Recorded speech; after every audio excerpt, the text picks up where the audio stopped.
Hey, my friends, we will be right back to the show. But I have a question for you. Are you struggling with the impact of childhood trauma? Well, know that you're not alone. I'm here to let you know that I'm starting a brand new weekly coaching group that includes a year of life coaching, accountability, support, habit and goal setting, and more. I'm starting a waitlist for the group right now, and I'm only taking a handful of people. And I'll let you know that through this personalized coaching, we'll work together to help you understand how your childhood trauma has shaped your beliefs, behaviors, emotions, and will help you create a roadmap for healing and growth. Right now, you can schedule an absolutely free coaching session with me and get put on the wait list if you go to thinkunbroken.com. My friends, it's your time to turn your trauma into triumph, breakdowns into breakthroughs, and become the hero of your own story. And I'm here to support you in doing that. Just go to thinkunbroken.com to register for a free coaching call with me and to get put on the wait list for the brand new weekly coaching program. Hey, my friends, we will be right back to the show. But I have a question for you. Are you struggling with the impact of childhood trauma? Well, know that you're not alone. I'm here to let you know that I'm starting a brand new weekly coaching group that includes a year of life coaching, accountability, support, habit and goal setting, and more. I'm starting a waitlist for the group right now, and I'm only taking a handful of people. And I'll let you know that through this personalized coaching, we'll work together to help you understand how your childhood trauma has shaped your beliefs, behaviors, emotions, and will help you create a roadmap for healing and growth.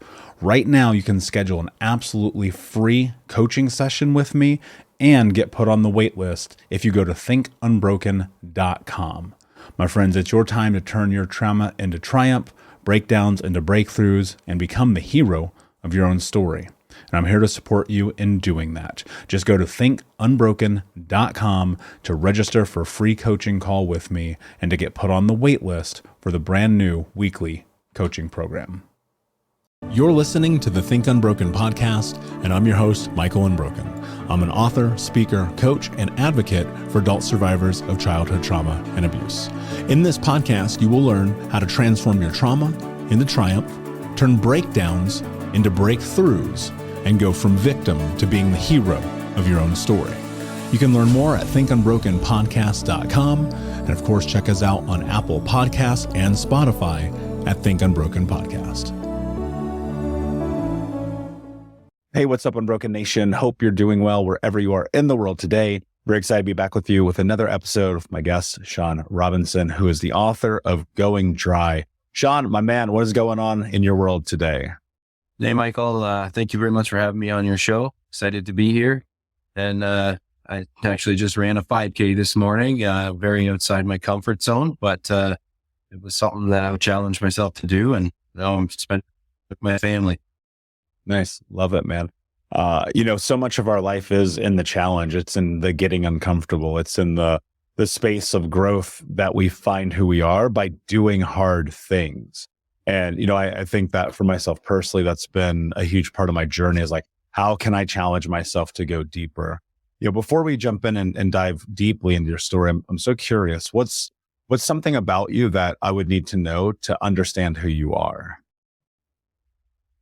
Something about me, I work construction, firefighting, been doing that for 20 years. And I thought I knew who I was supposed to be. I thought that I was set. Everything about me was who I was going to be, and I was just going to maintain that for the rest of my life. So my biggest thing was that I am who I am, and there was nothing I could do to change it. And then I had an aha moment that I can't even believe to comprehend what my life would be like if I didn't start to make some changes. Who is it that you believe that you are? Because I think a lot of people kind of have that preconceived notion. Maybe it's from school, maybe it's from parents, from your family. Like, where does that come from? Who did you think that you were? So when I was growing up and my dad was a mechanic, I grew up in that environment, holding the flashlight for him, never getting it in the right spot, never being quick enough to get tools. And while he taught me a lot of how to do my own work, it always felt like it was never good enough, never fast enough. So as I grew up in that environment and then, got into construction myself, got around the fire department and just the toxic masculine environment, I felt like I had to carry myself a certain way when I was in those groups. And who I thought I was with the people around me. It was, I had to be macho. I had to be tough. I had to fix it myself. I had to, not show weakness, not be vulnerable, never ask for help. It was who I thought I was the person that was going to fix it on their own. And I didn't know any better. It was what I was brought up in. And until I just, found some tools to get outside of that lane, did I learn that I could control these things, or I had the most control over, my inputs and what I could change and how the people around me didn't have to dictate that for me. I could change what I was. Yeah. I think so much of that is truly tied into those moments, especially in childhood. I mean, did it feel like when you were a kid, you had pressure to be that way? I think so, because my dad lost his father when he was 12, 13 years old. So he didn't have, he had older brothers, but he didn't have that father in his life growing up. So I don't know that he had 100% example to know what me and my two younger brothers needed from him growing up. So there was a lot of assumption that we were just going to figure it out because he figured it out. So when we got to certain ages, or, holding that flashlight or grabbing the tools, like, I should know what the next step is. I should know what the next expectation is from me in that moment.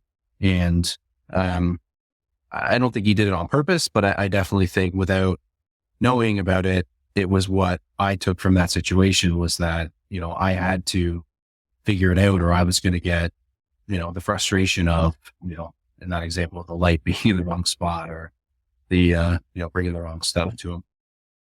Yeah. I think that's interesting that, as kids, you don't know, right? I mean, you have no way of knowing anything because you're learning in real time. And a lot of times you're learning that stuff under pressure. Like there's that feeling of like, I need to succeed so I can have love and admiration and kindness and compassion. And, especially with young boys, it's like we're laid into this path where we start walking it and we don't really know what we're doing. And so and I assume this applies to women too, but I grew up a boy, so I don't know.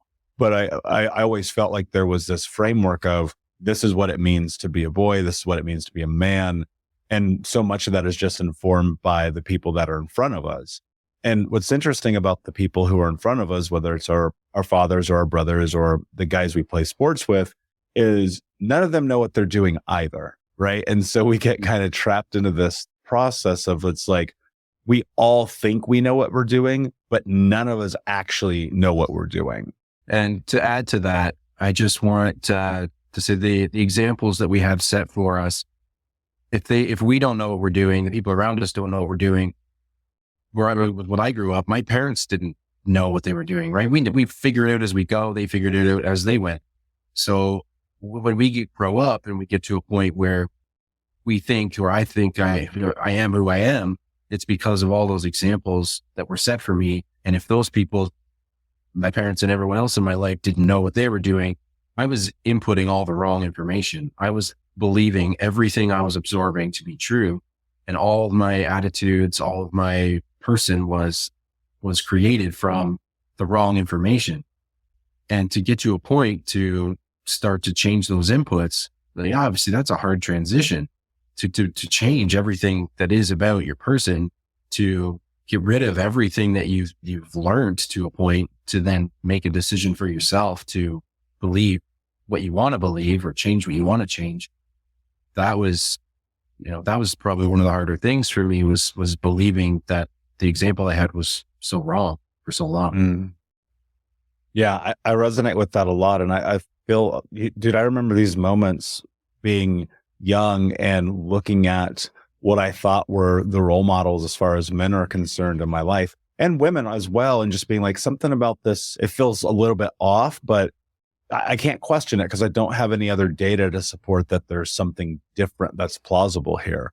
And I feel like I spent, and then my entire childhood just wondering, it's like, why do people behave this way? Why do people act this way? Why is the thing that people do when they come home is like grab a bottle and drink wine or have a few beers or just watch the game? And it's like in the movies, I think the relationships that kids have with their parents, generally speaking, are very different, right? They're outside, they're playing, they're having fun, blah, blah, blah. But it's like often so vitriolic and so, I mean, really for a lot of kids, painful. It's like we want to connect with our parents. We want to connect with our fathers, especially the men in our life. And it always feels like there's a big wall up. And then you start tracing it back a little bit and you have, our generation of fathers were raised by men who served in wars and men who were taught to turn off emotionally to protect the homestead and build and grow these massive empires and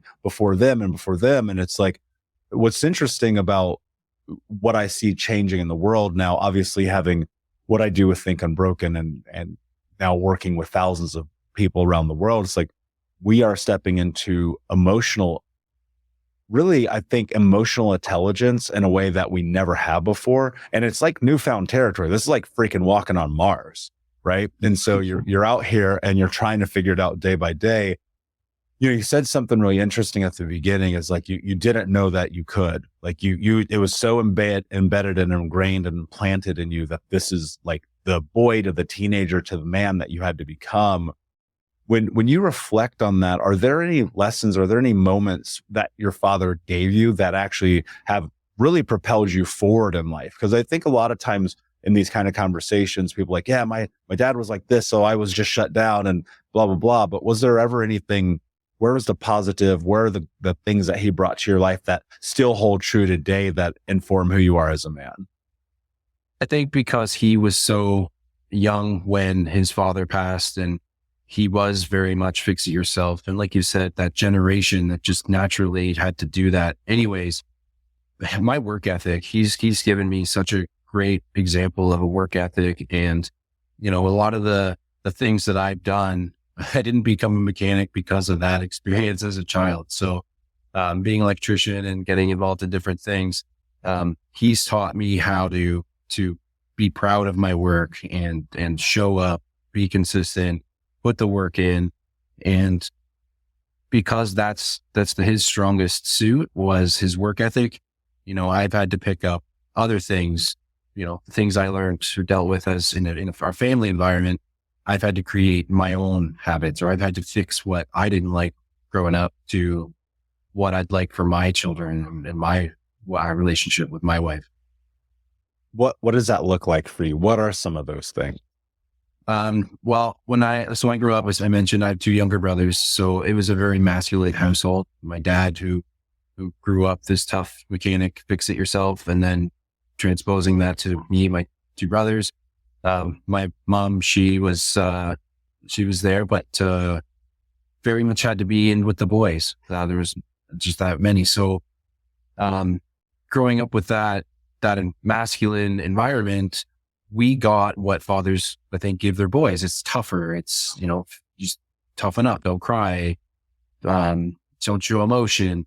And having that, I always thought if they had a girl, if I had a sister or there was, a little bit softer environment, it might have been or would have been a whole lot different.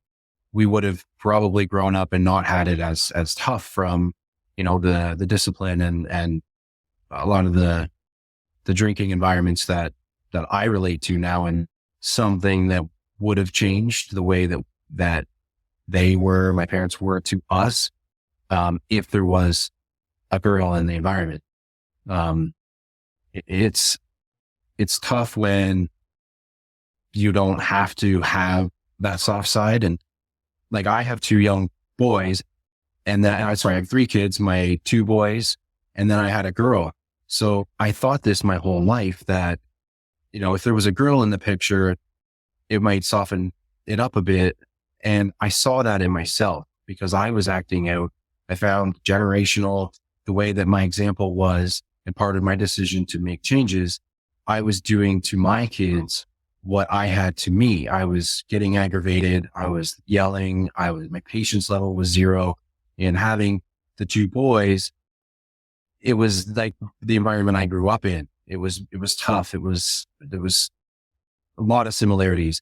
And it was funny. I thought this whole time that if my parents had a girl and then I ended up having a girl, and I felt immediate need to be softer and to be more respectful of our family unit and what I was doing that I was used to and what I grew up with. How do you balance? So here's a thought I have. I don't have children, but I think about this quite frequently. We live in a time where men are becoming more emotional, which I think is very, very important. But we're also in this weird time where it's almost the pendulum is swinging too far, where we are losing some of our masculine traits, where we're not able to stand in our power and our truth and what it means to like really be a man. How do you balance that for yourself? Like to come from this hyper masculine environment to now wanting to be this more emotionally in-depth man? Like, how do you find the equilibrium in that? I think the biggest thing for me was understanding about generations. And I know you can relate to Tony Robbins and his content. He mentions a lot about generations in finance and generations in people.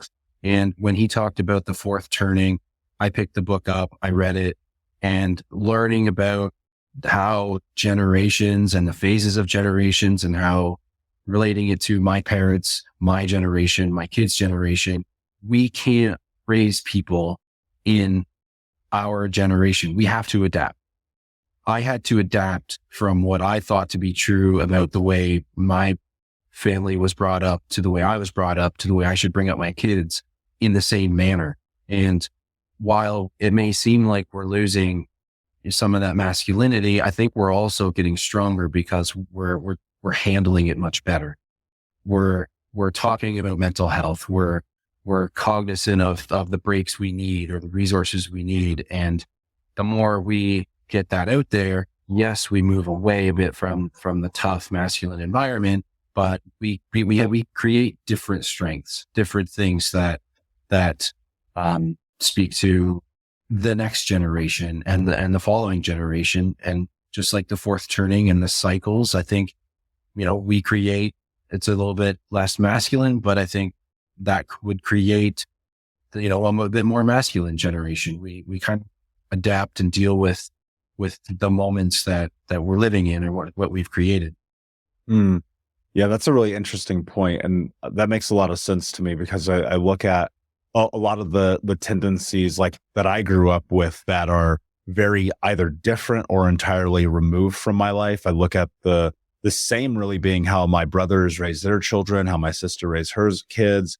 And it's very different, but there are some similarities. And I think one of the biggest differences, I look at the relationships that we have as men and bonding about and around things that are not just about drugs and alcohol and partying and things. And, one of the things I thought really fascinating about the book that you wrote is, in Going Dry, you talk about this concept of making this decision to go against the grain of what had been defined as manhood for you, being around this concept and idea of alcohol, of partying, of drinking, of girls, of all those things, which many boys, we look at the world and it's like, hey, you want to bond with your friend, kick back a 6-pack and this is how you do it. And your journey through navigating that now into something different. And I think that there are so many people, and I won't even say exclusively just men, but there are so many people who they feel this call and this urge that only can be salved, this connection, this embodiment of community through actually poisoning yourself, right? With alcohol, with drugs, with whatever that thing is. Tell me a little bit about this transition for you and what it was like for you to step into this new phase of how you're defining manhood and male bonding and growing into connection. So the drinking environment specifically was around me my whole life. Like I knew how to mix proper Ryan Coke when I was 8, 9 years old. And it was innocent because I wasn't drinking these things, but I was in that environment. I knew how to do it because I was wanting to be helpful. It was go to the cooler, go to the fridge and help that way. So the abundance of drinking was there for me from very early on.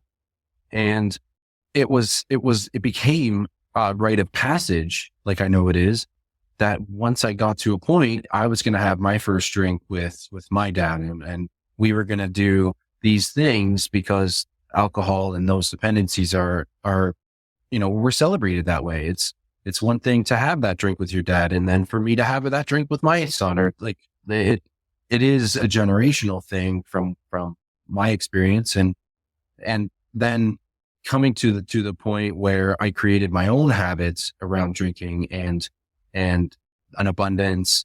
I was going out, the partying life, and then the circles working construction. It's almost like you come in on the Monday, and if you don't have those stories from the weekend about moments you don't remember, or about how sick you got, or, you hang out with the same people. So if everybody's not sharing, you don't fit in. And in those environments, if you don't fit in, it's a lot more pressure to stay on the job. You might get laid off if people don't like you, or, like any group of people, you want to try and fit in, and so that you feel that acceptance. So for me to continue to do that, I mean, it was what I wanted to do. But when I was, 19, 20 in like my prime of drinking, the bars were fun. I knew a lot of people, and it was the same thing every night on the weekends and through the week. So I feel like once I got older, I was still trying to chase that fun moment that I thought I remembered. And I'd be drinking in abundance just to try and catch up to that point, and wouldn't slow the pace down. So I would continue on and then surpass it. My wife would be trying to get me to go home, and some function's over, and it's like, well, I'm going to try and sneak 3, 4 more of these in because she doesn't really need it yet. She doesn't mean that she's ready to go. And for me to change that was everything I knew from such an early age, was, being around drinking, and then, creating my own habits, getting to a point where I didn't know how to be different. I didn't know how to not do that. It was like my subtitle in my book, the habitual element of drinking was, this is what I knew about drinking, was how to continue in this lane. And to change that seemed so unknown to me and so difficult, because when I was like 17 and 16, that's all I knew was you needed that in your life to carry on. You needed it at your social functions. You needed it to celebrate. You needed it because it was Friday or whatever. It was just what I knew. It's so funny that you use the word need in that.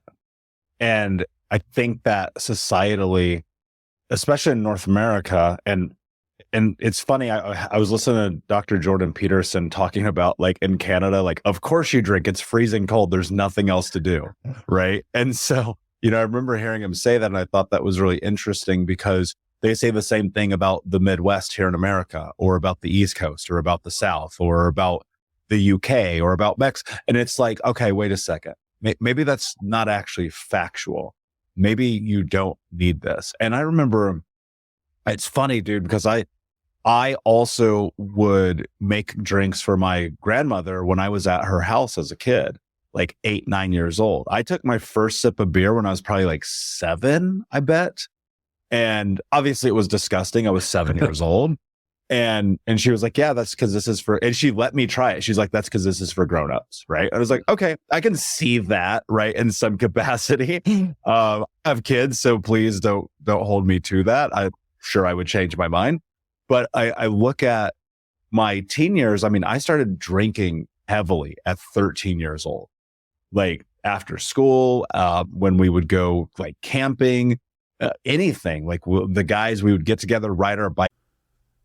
We'll be right back to the show. But before we do, I want to tell you about today's sponsor, factormeals.com, where if you go to factormeals.com/unbroken50 and use the code unbroken50, you can get 50% off your first order. That's factormeals.com/unbroken50. If you're like me and you are a person who is busy trying to create a life, heal, work on their health, wealth, and relationships, and not to mention deal with the day-to-days of normal life, you do not have time to be going to the grocery store and trying to figure out what you're going to cook every single day of the week. In fact, one time I did the math and I realized I was spending over 15 hours a week at the grocery store and cooking. When I added factor, I got to use that time for myself, for my family, for my friends, for my community, and for my business. And so if you're in the place where you need some more support in the kitchen, head to factormeals.com/unbroken50 and use the code unbroken50 to get 50% off. Takes down to this little creek and start drinking. Our parents drank. We had a teacher actually in high school. He got fired because he had one of those old green thermoses, like real old school style. And he kept vodka in there. And one of the kids one day, took a drink out of it and the kid got drunk or something. So, I mean, it was really crazy. And it's like, that's so normative. And you walk down this path where it's like, you're looking at your life. And for me, I looked at the way that I drank in my late teens and my 20s, and it was the same thing. How much fun did we have last night because we don't remember? Mm-hmm. One of the things that I recall really distinctly is like friends would just cheer it on and like, come on, man, do another shot. Like, let's drink, let's go party. And it's like, but why? Why do we need this? Why do you actually have to have that? And I think that it is social, it is normative, but I don't think it's a need. I don't think you need to have to do this, but it's so programmed in our mind. So how do you start to transform that, right? How do you move to this place where it's not a need? And even if you necessarily don't go to AA or you don't, consider yourself an alcoholic or you don't have to fully quit, but how do you just change the thought process of this from this is something that I need? Because that feels like a demand on yourself. It feels like a responsibility. It feels so much heavier than anything. Like I think you need oxygen and food and shelter and love and compassion, but you don't need to get blackout drunk. No, I agree. You don't, but it's such a socially acceptable tool or I don't want to say tool, but it's such a element that we become accustomed to using it. Like you're going fishing, you need a fishing rod. You're going outside, you put your shoes on, you have alcohol or whatever in those moments because you're just so used to needing it as part of whatever it is you're doing. So like any habit, you've got to, get yourself away from the feeling that I have to have this because I'm going to a wedding and I'm going to drink all what they've got there. The concept of open bar, dangerous. It's, you don't have to have it because it's available. But, for me, it was getting away from the fact that I needed to do it. I felt like I needed it and changing it with something else, replacing that alcohol because I'm at the cottage or camping or because I'm with my friends or it's a Friday and putting something else in its place that still made me feel like I was in the moment. I was able to go to the function and then not forget it. And when I started using dry January as a bit of a way to get started, having that 30 days to set me up as, I didn't know what else I was going to do, but for 30 days, I was going to stick to this plan. I was going to not have alcohol. And by the time I got through that first 30 days, I didn't know anything about, James Clear and Atomic Habits. Like I wasn't into I didn't have my inputs changed to give me the tools that I ended up finding later because I thought I had to fix it on my own. So I would learn so much later, but after the 30 days, I needed more. I knew I wasn't ready to go back. And I challenged again, dry February. It was another 28 days for me to add to that. And in that window, I found that I could be different. I could go to some functions. I could be around some people. And even though people fell off from their commitment to dry January as I used to, make it a week or two and I'm good. I kept up with it and no one around me could believe it. It was like, what do you mean? You made it a couple of weeks. You're done January. You're good. Go back. Like, here, I'll get you one. Like, no. And it wasn't until I committed to myself to stay away from it that I found I had the confidence to continue to be away from it and tell people that I didn't. And it was a challenge because, and I don't mean any, like, I know everyone deals with abuse, substance abuse in their own way. For me, it would have almost been easier if I had been mandated to not have it, or if something traumatic had happened, because people around me didn't understand. They didn't get that I was just going to not have it anymore. And it was a challenge because the tools I didn't feel were there for the decision to just change on my own as they were if there was something problematic about where I was coming from. And I would learn much more later about how it was affecting me. But in that moment, there was just nowhere that people would understand that I decided to change. Yeah. Decision, right? That's the word. You decided. And in decision, it's like, okay, you have to choose. You have to choose yourself. And you have to choose yourself, especially in the moments when everyone else is telling you, hey, come this way. And there's something that feeds us, I think, intrinsically as human beings, where really, for the most part, we want to go our own way, but also we need community. We need connection. We need friends and love and all of those things. But what is the price that you pay for it? Like, that's the thing I think about all the time. Like, what is the price that I will pay to have something outside of my boundaries, outside of my values, outside of my integrity? And I think one of the hard things is, Sean, we get used to disappointing ourselves, right? How many times did you start dry January, right? It's like, how many times in my 20s did I quit smoking cigarettes? Like, I quit smoking cigarettes every day for like 5 years. You know what I mean? And it's like, at some point though, you have to make a decision. And I think on a lot of that decision, there's this element of self-love. There's this element of compassion. I think there's also this element of like believing in yourself, because I think people feel like here's how I look at it. When I have gone through these different elements of this journey, a lot of it has been, can I just go through today? Can I just like be in this moment, in this second, and navigate these feelings, these emotions, the pull, whatever it is that I am having into what I don't want? Because like, you're always being pulled into it. There's something almost subconscious about it where we're like, no, it's okay. And it's like, no, it's okay. It's fine. You can do that this time.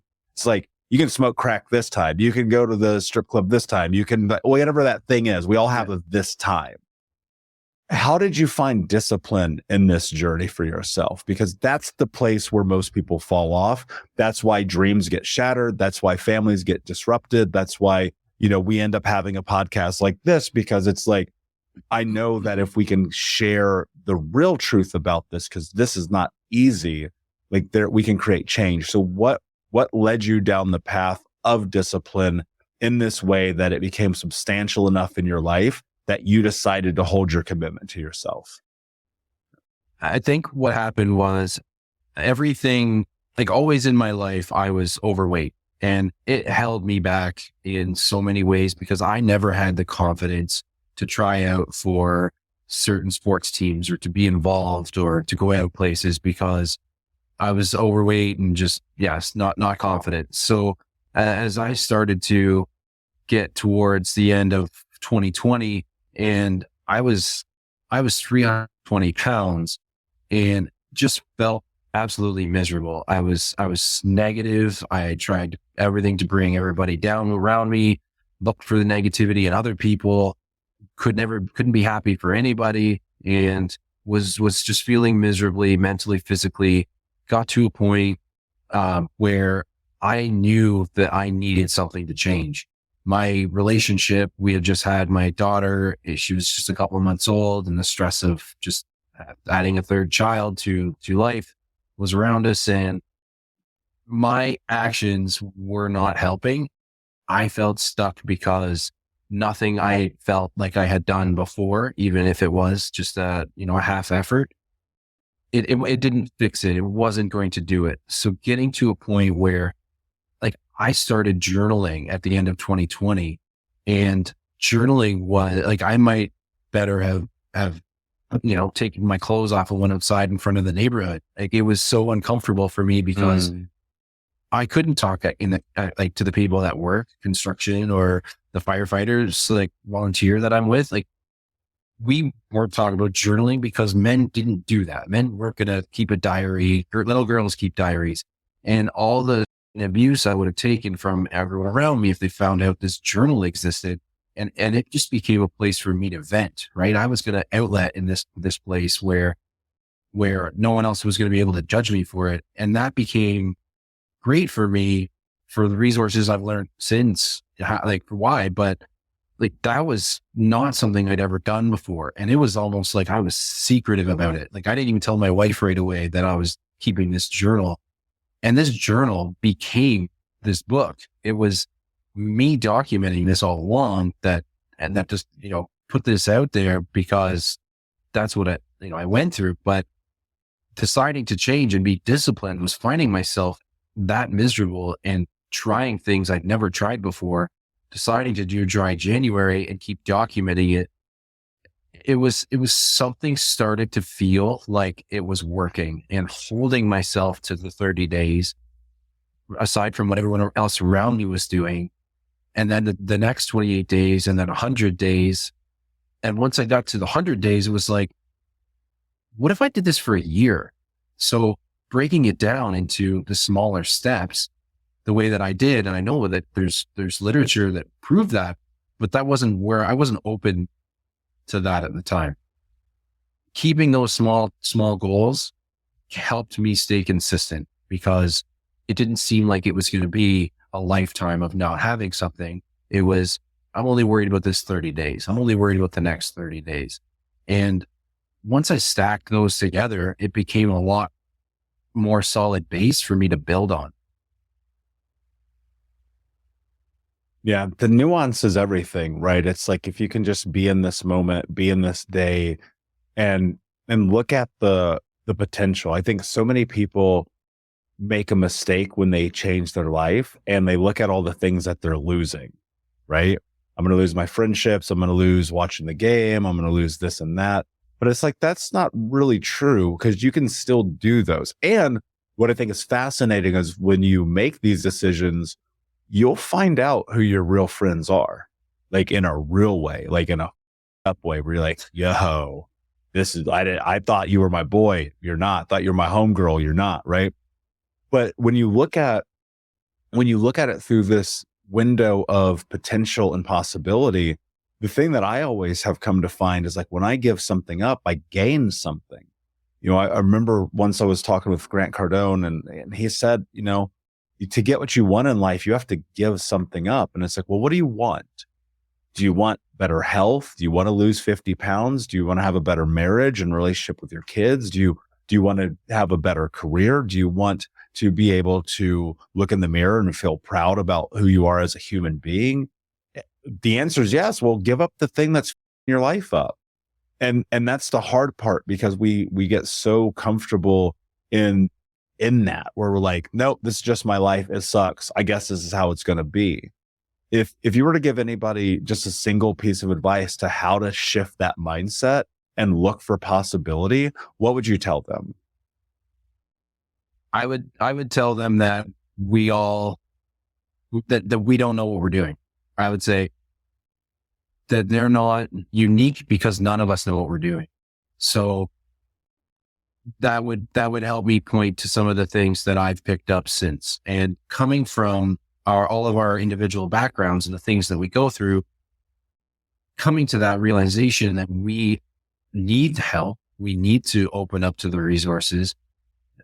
I wasn't there. I wasn't there. Someone could have told me to listen to Think Unbroken podcast, and I'll get around to it, whether or not it was the most relevant thing for me. And until I got to a point where I was ready to open up to that, it was the aha moment that I had when we started talking. It was like, I didn't know that all of these things. You talk Grant Cardone, I've listened to probably all of his books. Like, he gets me jacked up as much as the next person.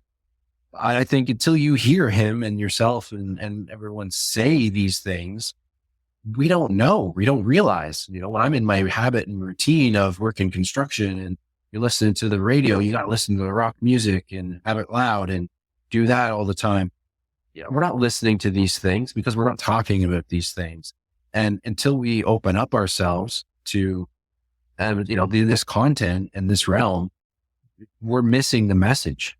So a thing I would share is that we're missing the message. And until we open up to what's available, we're not going to get it. We won't have that aha moment where we're able to fix what's not worked for us in the past. Yeah. I mean, that's so true. I talk about this a lot, but I once had a roommate's girlfriend give me a copy of Eckhart Tolle's A New Earth, and I immediately threw it in the trash can. Right. And so, you think about it, it's like, if you're not in a place where you're open, to anything to come in and change your life, it's not going to happen. And I think so many people are not, which is devastating to me. It's like, they're just not open, but they want their life to be different. And I'm like, oh, it doesn't work that way. You have to be open to the possibility that there is a plausible aspect that everything that you want in your life, you can have. But it's only going to start with you sitting in your truth. Like, I imagine at some point, Sean, and here's what I think about a lot. There is some dark energy that I think is really powerful. Like, there is the usage of really these moments where you're tired of yourself that I think can play a huge catalyst in this journey. And, for me, when I was at my rock bottom, 350 pounds, smoking 2 packs a day, drinking myself to sleep, I was like, dude, I am so done with myself right now. Do something different. How do you leverage that energy while simultaneously loving yourself? It's difficult. And in the beginning, probably even through a lot of the 1 year that was the basis of this book, I was still miserable, but I was inching towards getting better. I became more appreciative of small things that I didn't notice before. And every time I started to pick up on it, it was that little bit that kept me going, was like, that's actually a really good point. And when I started listening to podcasts and reading books, it wasn't out of recommendation from others, because like I said, I was trying to fix it on my own. So I wasn't ready to talk about it. I couldn't handle what someone might tell me, which is the hard truths that we need. Like you said earlier, it's to just get off your ass and go. We can't hear it like that a lot of the time, even though we should. So when I started looking for podcasts, I was finding that I could relate to the sports people, the actors, the celebrities that were opening up, Kevin Hart and Matthew McConaughey, and the kind of celebrities that I was growing up watching. And these are people too. They have the same things at their level that I'm dealing with, that we're dealing with. So by hearing them talk about it, all of a sudden I'm open to listening to Dr. Caroline Leaf and Mel Robbins and Gabor Mate and all of these other people, because I felt more ready for what I should have heard in the beginning. But I didn't have that until I could relate to someone that I felt was going through something similar. Yeah. And think about how serendipitous it is that you would have that experience in the healing journey as you would the very similar experience of community as a child and as a teen and as a young man around the very thing that was destroying your life, right? It's really funny how the world works like that, because we are informed by our communities, by the people we spend time with, by the information we're bringing in. And I know it's just such a kick in a dead horse, but like, you really are the sum total of the people you spend your time with. And I go look at my friends 10, 12, 13, 15, 20 years ago, we all did drugs. We all drank. We all hooked up with people. We all were not taking care of our finances. We all partied too hard. We all were living on the edge constantly. And that's what my life was like. My life sucked comparatively, especially to now. But it was like, well, at least we have friends and we have family and we have community and we're building something. And then I look at my friends now and it's like, These are incredible humans who are changing the world. They are driven. They are powerful. They are showing up every single day in their energy and in their light. And I get to do that too. And so it's interesting how full circle that moment can be, to go from here's the community showing me the worst side of me, and here's my community showing me the best side of me. So I love that that has happened for you, Sean. My friend, this has been an amazing conversation. Before I ask you my last question, tell us where we can find you. Okay, well, I'm Sean Robinson. My website, seanrobinson.ca, has content, all my podcasts and all my YouTube stuff. And I'm putting all link to my website, and my book is available on Amazon. It's Book Barnes and Noble, any of the bookstores, they're stocking it. So I don't believe it's on their website. I don't think they're in the stores quite yet, but hopefully. And yeah, my Facebook and Instagram at Going Dry. I post a ton of extra content and relate it all to my story. So anyone that can relate to what I've gone through, that's what I can speak to. And that's what I try to put back out. Amazing. And of course, guys, go to thinkunbrokenpodcast.com, where we will have this and more in the show notes. My friend, my last question for you. What does it mean to you to be unbroken? I think becoming unbroken, opening up a world that I thought was an absolute for me, and changing the inputs to help give me the tools I needed to become better. It's becoming unbroken. Very simple and succinct. I love it, my friend. Thank you so much for being here. Unbroken Nation, thank you for listening. Please like, subscribe, comment, share a friend. Check us out on YouTube, Spotify, and Apple Podcasts. And of course, remember, when you share this, you're helping us in generational trauma, transform trauma to triumph, breakdowns to breakthroughs, and helping others become the hero of their own story. And until next time, my friends, be unbroken. I'll see ya. Thank you so much for listening to Think Unbroken. Please share this episode with someone who could use it and help us move forward in our mission of ending generational trauma in our lifetime. And if you would, please take 5 seconds to pop on iTunes or Spotify, hit that 5-star, leave a review, and you can also reach out to us on social at Michael Unbroken or at Think Unbroken. And of course, you can check out our YouTube channel at Think Unbroken. Thank you for being a part of Unbroken Nation, my friends, and until next time, be unbroken. Hey, my friends, we will be right back to the show, but I have a question for you. Are you struggling with the impact of childhood trauma? Well, know that you're not alone. I'm here to let you know that I'm starting a brand new weekly coaching group that includes a year of live coaching, accountability, support, habit and goal setting, and more. I'm starting a waitlist for the group right now, and I'm only taking a handful of people.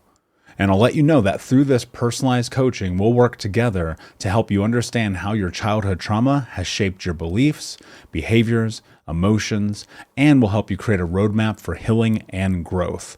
Right now, you can schedule an absolutely free coaching session with me and get put on the wait list if you go to thinkunbroken.com. My friends, it's your time to turn your trauma into triumph, breakdowns into breakthroughs, and become the hero of your own story. And I'm here to support you in doing that. Just go to thinkunbroken.com to register for a free coaching call with me and to get put on the wait list for the brand new weekly coaching program.